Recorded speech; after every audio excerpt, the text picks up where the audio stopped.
Bəli, mən toyda idim, qardaş. Mən də dünən Masal rayonundan Təzəkən kəndindən çıxdım, getdim toya.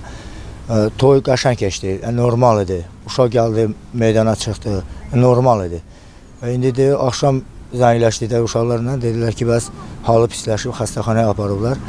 Səhər də dedilər ki, bəs uşaq rəhmətə getdi, Allah rəhmət eləsin. Allah qardaş yox idi, elə bir şey yox idi. Meydana da normal çıxdı da, indi insan da içəridə bilmə olmaz, amma belə normal idi.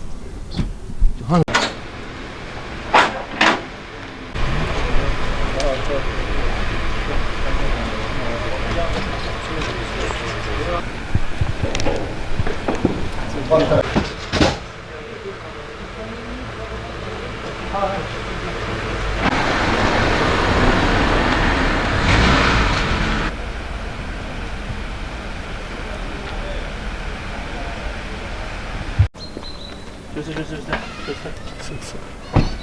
Göster. Elini görürsən.